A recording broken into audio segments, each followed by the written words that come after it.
로마서만큼 우리에게 큰 유익을 주는 그런 말씀이 없을 것입니다. 신약 성경이 이제 복음서가 반드시 필요하겠죠.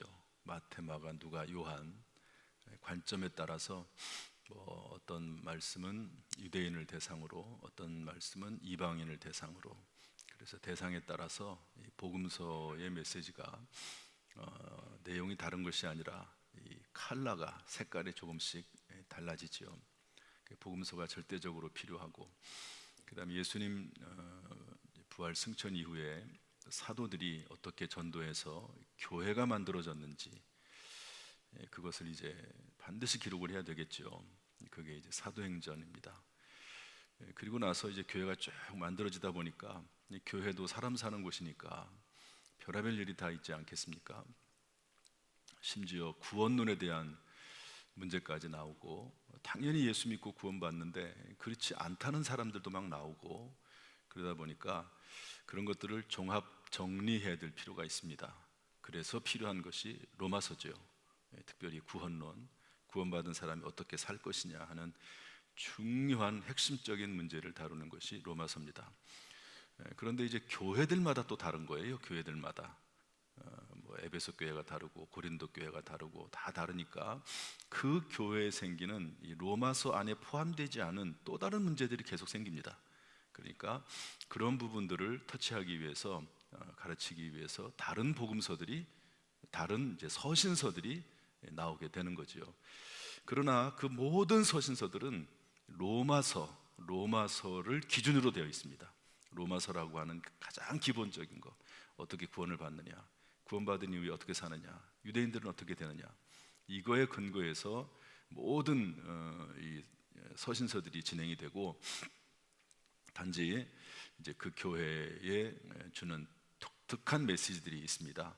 그래서 이제 이 로마서가 끝나면 이제 고린도 전서 후서가 나오지 않습니까? 그러면 고린도 전후서에서 발견해야 될 건 뭐냐면, 이 고린도 교회에 있는 독특한 상황이 뭐냐, 그런 것들을 읽다 보면 성경이 전체적으로 이해가 되는 것이죠. 이렇게 또 복음서가 끝나고 나면, 서신서가 끝나고 나면 이제 마지막 예언서가 나와서 언제 주님 다시 오실 것이냐 하는 이제 그런 부분들이 진행이 됩니다. 로마서 말씀 너무도 귀한 말씀이죠. 오직 의인은 믿음으로 말미암아 살리라. 이를 아니할지라도 경건하지 아니한 자를 의롭다 하시는 자를 믿는 자에게는 그의 믿음을 의로 여기시나니, 따라서 합시다. 그의 믿음을 의로 여기시나니. 믿음, 의 다 중요한데 지나치기 쉬운 단어 하나, 여기신다. 의로 여기신다. 의롭지 않음에도 불구하고 예수 그리스도의 십자가의 보혈로 그냥 덮어주시는 거예요. 그 보자기에는 의라고 써 있습니다. 보자기 위에 보면 의라고. 사실은 의롭지 않은데 하나님께서 의롭다고 간주해 주신다 하는 그런 말씀이죠. 이렇게 의롭다 함을 입은 사람은 어떻게 살 것이냐 하는 건데, 우리 12장 1절 말씀 다 같이 읽어보겠습니다. 12장 1절 2절 말씀 시작. 그러므로 형제들아, 내가 하나님의 모든 자비하심으로 너희를 권하노니 너희 몸을 하나님이 기뻐하시는 거룩한 산 제물로 드리라. 이는 너희가 드릴 영적 예배니라. 너희는 이 세대를 본받지 말고 오직 마음을 새롭게 함으로 변화를 받아 하나님의 선하시고 기뻐하시고 온전하신 뜻이 무엇인지 분별하도록 하라. 첫 번째, 예수 믿은 사람이 도대체 어떤 삶을 살 것이냐, 믿지 않는 사람과 예수 믿는 사람과 구원받은 사람과 구원받지 않은 사람의 결정적인 차이가 뭐냐, 예배라는 거죠. 예배. 그런데 그 예배는 우리가 이렇게 드리는 공적 예배도 있지만, 너희 몸을 하나님이 기뻐하시는 거룩한 산 제물로 드리는 예배. 교회 안에서도 우리의 몸을 드리고 세상 속에서도 우리의 몸을 하나님 앞에 드리는 예배를 드리라고 말씀하고 있습니다. 그러니까 결국 이 예배는 우리의 모든 삶을 의미하는데, 그 삶은 말씀에 근거한 삶입니다. 2절 말씀이 나오는 이유가 그렇죠. 이 세대를 본받지 말고 마음을 새롭게 함으로 변화를 받아 하나님의 뜻이 무엇인지 분별하면서 사는 삶, 이것이 바로 예배드리는 삶이라는 거죠. 물론 공적 예배를 도외시하는 것은 아닙니다. 새벽 예배, 가정 예배, 또 셀 예배, 수요 예배, 금요 기도회, 주일 예배, 이런 모든 예배들이 다 중요한 예배고 공적인 예배지만, 그러나 말씀 붙잡고 말씀의 근거에서 이 세상과는 다른 그러한 삶을 살아 드리는 예배, 이 예배가 우리가 드릴 예배다 하는 거죠. 그래서 예배를 생각하면 우리가 이런 공적인 예배를 생각하는 게 아니라, 여기서 말하는 예배는 우리가 어떤 삶을 사느냐, 말씀을 통해서 어떤 삶을 사느냐 하는 건데요. 그러다 보니까 이제 12장 3절부터 쭉 나오는 내용들이 뭐냐면, 이제 어떤 삶에 대한 이야기가 나오는 거죠. 박해하는 사람이 있을 때 어떡할 거냐, 우리를 박해하는 사람이 있을 때 12장 14절, 그 다음에 13장으로 넘어가면 위에 있는 권세, 국가 권력자들은 도대체 어떤 존재들이냐, 교회와 그들은 어떤 관계를 맺고 살아가느냐, 그런 말씀들 하나하나 이제 짧지만 그 속에 중요한 메시지들을 주고 있는데요. 이렇게 하나님의 말씀을 분별해 가면서 사는 삶이 예배인데, 교회 내에서 일단 교회 내에서 어떤 내용들이 가장 중요할까? 여러분, 교회 내에서 그러면 어떻게 사는 삶이 가장 좋은 삶일까요? 교회 내, 교회에 대해서 주는 그런 메시지, 교회 내에서 우리가 예배드리는 삶을 살 때 도대체 그 삶이 무엇인가? 교회 내에서 가장 중요한 가치와 의미와 의미 있고 가치가 있는 그런 신앙생활이 뭔가, 교회 내의 신앙생활이 뭔가, 그럼 뭘까요? 한번 생각을 해보셨습니까? 교회 내에서는 뭐가 중요할까? 얼마나 많은 중요한 내용들이 있겠습니까? 제일 첫 번째 무엇을 쓰느냐가 중요하지 않겠어요? 제일 먼저 앞으로 계속 나옵니다.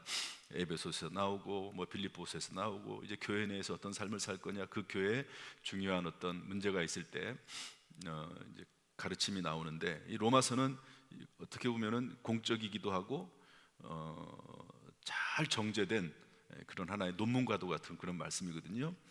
제일 먼저 강조한 게 뭐냐면, 교회 생활은요 이렇게 하라는 겁니다. 12장 3절 말씀 읽어보겠습니다. 12장 3절 다 같이 시작. 내게 주신 은혜로 말미암아 너희 각 사람에게 말하노니 마땅히 생각할 그 이상의 생각을 품지 말고 오직 하나님께서 각 사람에게 나누어 주신 믿음의 분량대로 지혜롭게 생각하라. 4절 보면 우리가 한 몸에 많은 지체를 가졌으나 모든 지체가 같은 기능을 가진 것이 아니니 이와 같이 우리 많은 사람이 그리스도 안에서 한 몸이 되어 서로 지체가 되었느니라. 우리에게 주신 은혜대로 받은 은사가 각각 다르니 혹 예언이면 믿음의 분수대로. 저는 이 말씀이 로마서에 기록이 됐다는 것이 교회에 대해서 성도들에게 권면하는 것 중에서 첫 번째로 나왔다는 것이 상당한 의미가 있다고 생각합니다. 여러분, 신앙생활을 어떻게 하는 것이 잘하는 것일까요? 여기 이렇게 되어 있어요. 마땅히 생각할 그 이상의 생각을 품지 말고 하나님께서 각 사람에게 나누어 주신 믿음의 분량대로 지혜롭게 생각하라. 여기 분량이란 말이 나오고 6절에 보면 예언이면 믿음의 분수라는 말이 나오거든요. 분수, 분량 이런 단어들이 듣기에 조금 이렇게 안 좋게 들릴 수도 있습니다. 왜냐하면 사람이 분수가 있어야 된다 그러면서 어떻게 보면은 억누르려고 하고 제재하려고 하고, 그리고 뭔가 원대한 꿈을 꾸고 이렇게 창조적으로 무엇을 하려고 하는 것을 막는 어떤 그런 개념으로 이해할 수 있기 때문에 그렇습니다. 그런데 그런 의미가 아니고요. 분량이나 분수라고 하는 단어는 파트라고 하는 그런 단어를 쓰고 있습니다. 파트, 부분이라는 단어를 쓰거든요. 이것은 교회가 됐든 세상이 됐든지 간에 다 되어 있는 일입니다. 회사를 가면 각 부서들이 있죠. 그러지 않습니까? 어떤 사람은 자재를 맡는 분이 있고, 어떤 분은 총무과에 있고, 어떤 사람은 또 재무를 맡는 그런 파트가 있고, 또 어떤 부분에서는 또 영업을 맡는 그런 파트가 있고, 다 파트가 있지 않습니까? 다 있습니다. 그런 것들이 각자의 역할을 잘 감당을 하면 그것이 모아져서 하나의 큰 회사가 움직이고 이루어지게 돼 있는 거죠. 어떤 사람은 연구하는 일을 맡고, 또 어떤 사람은 또 연구한 것을 잘 이렇게 활용하고 사용하는 그런 파트도 있고 그런 거가 다 회사도 그렇고 또 교회도 마땅히 그래야 될 것이다. 마땅히 생각할 그 이상의 생각을 품지 말고, 제가 이렇게 교회를 보면은요, 또 교회뿐만 아니라 다 마찬가지입니다. 항상 무엇이 문제냐면 마땅히 생각할 그 이상의 생각을 품지 않고 자기의 분수, 분량을 뛰어넘는 게 문제예요. 성경에 모세 시대에 아간의 이야기가 나옵니다. 그리고 또 모세 시대에 수많은 그 사람들의 이야기가 나오거든요. 그런데 그 내용이 보면 어떤 내용이 나오냐면 이 모세의 권한이라든지 또 자기의 권한을 뛰어넘어서 하는 이제 그런 일들이 종종 발생을 해요.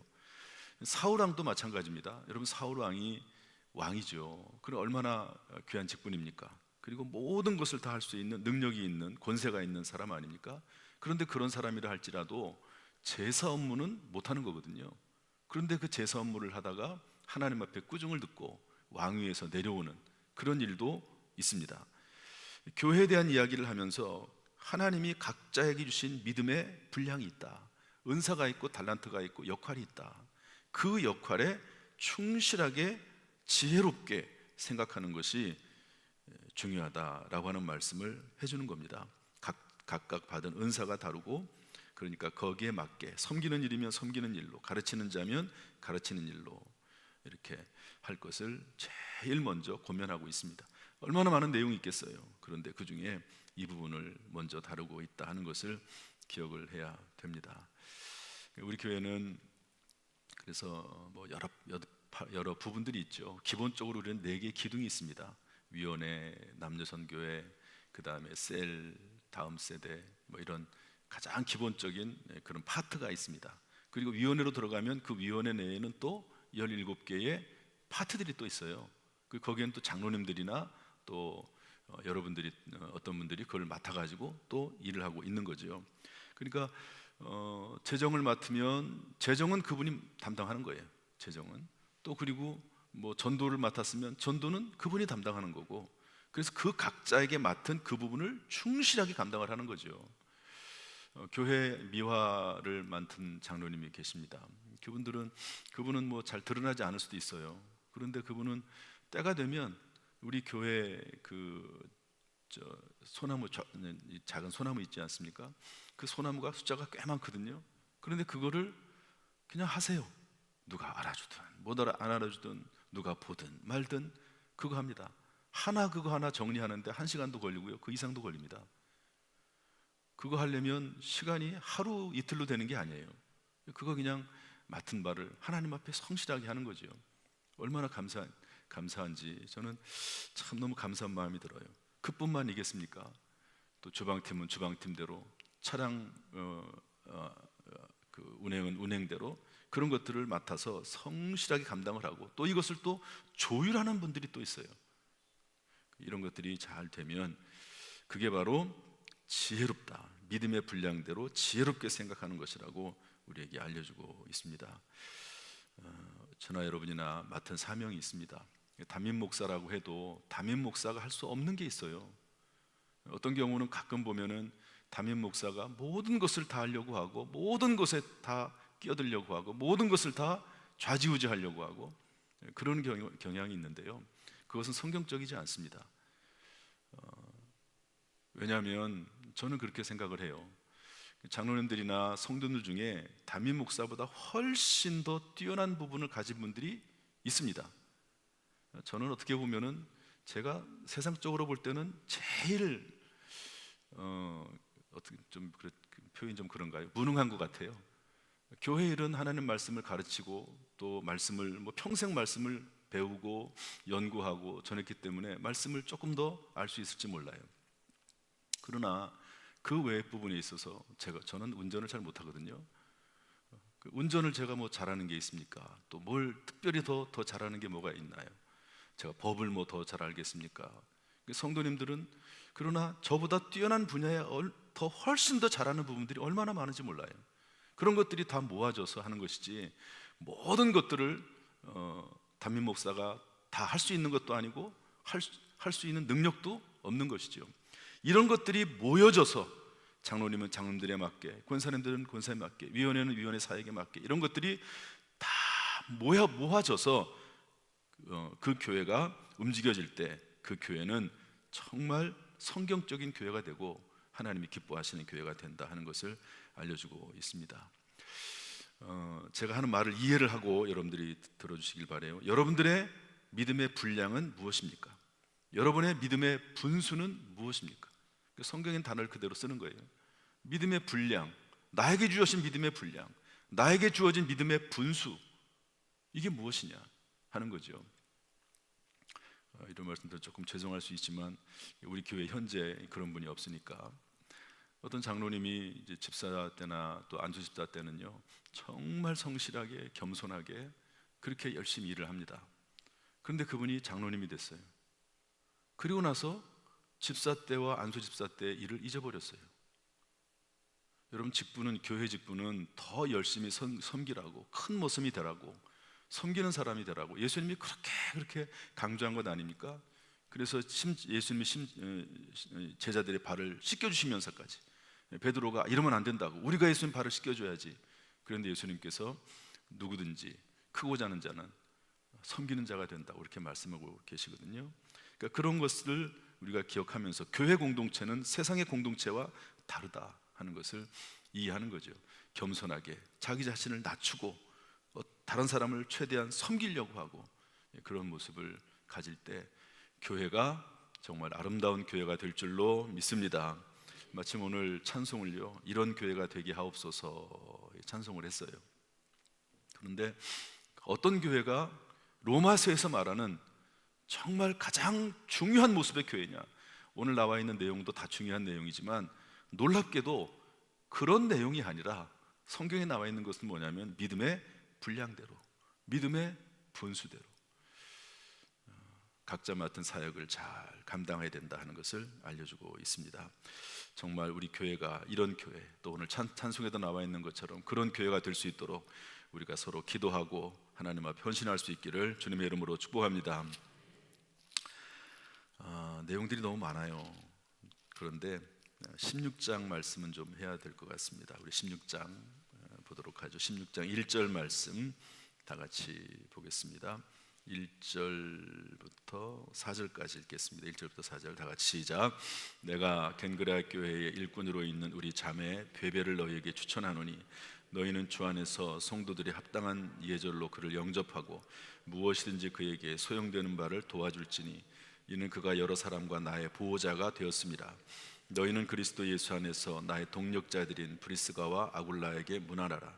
그들은 내 목숨을 위하여 자기들의 목까지도 내놓았나니 나뿐 아니라 이방인의 모든 교회도 그들에게 감사하느니라. 이 로마서 16장은 이제 사도 바울이 글을 다 썼습니다.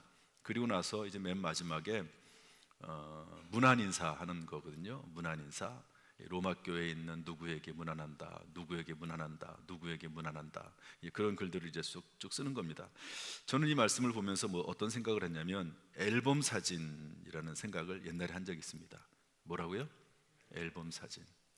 여러분 요즘은 다 컴퓨터, 핸드폰에 내장돼 있어가지고, 그런데 옛날에는 앨범 사진이 있었잖아요. 그러면 이제 그걸 다 비치를 해놓습니다. 이렇게 교회 집마다 다 이렇게 비치를 해놓거든요. 그 앨범 사진을 보면 우리 70년사 이렇게 만든 거 기억하시죠? 거기 보면은 사진들이 쫙 있습니다. 교회가 세워질 때부터 70년 될 때까지 사진들이 다 있거든요. 그런데 그 사진들을 보면 단순한 사진이 아니고요, 그 사진 안에는 그 사람들이 나오고, 그 사람들은 어떤 사람인지 금방 느낌이 옵니다. 이 사람은 이랬지, 저 사람은 저랬지. 여러분 그런 게 있지 않습니까? 사진첩, 앨범은요 그런 게 있어요. 사도 바울이 로마 교회에 편지를 쓰면서 얼마나 많은 사람들이 스쳐 지나갔겠습니까? 그런데 그 안에서 뽑은 사람들이 있어요. 뽑은 사람들. 그 뽑은 사람들의 이야기가 쭉 나옵니다. 그런데 이 안에는 좋은 이름으로 소개가 되는 사람이 있고, 어떤 사람은 안 좋은 이름으로 소개가 되는 사람이 로마서 16장에 나옵니다. 한번 보시죠. 베베라는 사람, 나의 보호자가 됐다. 브리스길라와 아굴라라는 사람, 나를 위해서, 내 사역을 위해서, 사도 바울을 위해서라기보다도 사도 바울의 그 사역을 위해서 자기들의 목이라도 내놓았다. 이런 사람들이 있는 거죠. 이런 사진첩이 있는 겁니다. 여러분들의 사진첩은 우리 혹시 뭐 백년사 누가 만들게 될지 모르겠죠. 그럼 백년사에 이제 또 이런 얼굴들이 들어가겠죠. 또 13절 말씀 보면요, 누가 나오냐면 루포와 그의 어머니에게 문하라라. 그의 어머니는 곧 내 어머니니라. 루포, 이거 구련의 시몬의 그 아들이거든요. 그리고 그의 어머니, 구련의 시몬, 예수님의 십자가를 대신 졌던 구련의 시몬의 어머니입니다. 그런데 여기 뭐라고 되냐면 그는 그 어머니는 곧 내 어머니라. 사도 바울에게 어머니가 있었어요. 영적인 어머니죠. 진짜 어머니가 아니고요, 영적인 어머니입니다. 육체를 낳았던 어머니가 아니고. 그래서 사도 바울이 전도하고 선교하다가 얼마나 마음이 지치고 피곤하고 죽을 고비를 거치지 않았겠습니까? 그러면 언제든지 이분만 생각하면 마음이 따뜻해지고 포근해지고, 그리고 언제든지 찾아가면 맞이해주고 섬겨주고, 그리고 위로해주고 격려해주고, 그리고 언제 어디서나 기도해주는, 늘 품어주는, 이 사도 바울은 상당히 까칠한 사람이거든요. 심지어 어떤 분이 이렇게 말하기도 합니다. 사도 바울하고, 만약에 사도 바울이 어느 지역을 맡아서 목회를 했으면 사도 바울은 목회를 제대로 못했을 것이다. 워낙 고다예요. 목회는 물론 고든 것도 필요하긴 하지만 품는 거거든요, 성도들을. 근데 얼마나 사도 바울이 까칠한 성격을 가지고 있거든요. 그런데 그 성격을 다 받아주고, 이 그의 어머니는 이 시몬의 그 아내가 그런 일을 감당했다는 겁니다. 그래서 이분의 이름이 나오고, 그런데 어떤 사람들의 이름이 나오냐면요, 놀랍게도 사도 바울을 해친 사람들의 이름이 또 나와요. 그리고 사도 바울을 떠난 사람들의 이야기도 나오고, 그리고 교회를 분쟁을 일으킨 사람도 나옵니다. 17절, 형제들아 내가 너희를 권하노니 너희가 배운 교훈을 거슬러 분쟁을 일으키거나 거치게 하는 자들을 살피고 그들에게서 떠나라. 거치게 하는 사람들, 분쟁을 일으키는 사람들, 교회 내 그런 사람도 있다는 거죠. 만약에 우리 70년사 얼굴을 보면 아마 그런 얼굴들도 있을 겁니다. 우리 교회가 70년 오면서 그런 일들이 몇 번 있었거든요. 그런 얼굴들도 나올 겁니다. 로마서의 그런 얼굴들이 나오는 것처럼 여러분, 하늘나라에도 그런 얼굴들로 영원히 기억될 사람도 있을 것입니다. 오늘 이 시간을 통해서 참 끝나는 그 순간까지, 우리가 마지막 목숨을 마치는 그 순간까지 내가 어떤 사진첩에 어떤 얼굴로 기억이 될까 하는 것이 참 중요하다고 봅니다. 늘 뭐 저나 여러분이나 부족하니까 뭐 자신 있게 말할 수 있는 것이 뭐가 있겠습니까? 그러나 뭐 잘못한 것도 있지만 잘못한 것을 우리가 배제할 수는 없습니다. 그런데 하나님 앞에 정말로 이 베베처럼 사도 바울의 보호자로, 브리스길라처럼 목숨을 내놓을 정도로 충성스럽게 헌신하는 사람들이라든지, 따뜻하게 품어주는 사람이 있다든지, 이런 모습으로 특별히 아주 인정할 만한 그런 부분도 있다 하는 것도 알 수가 있습니다. 저나 여러분이나 주님께서 보시기에 참 아름다운 모습으로 끝까지 신앙생활에서 우리 교회 앨범에 아름다운 모습으로 영원히 기록될 수 있기를, 하나님 나라에서 기억될 수 있기를 주님의 이름으로 축복합니다.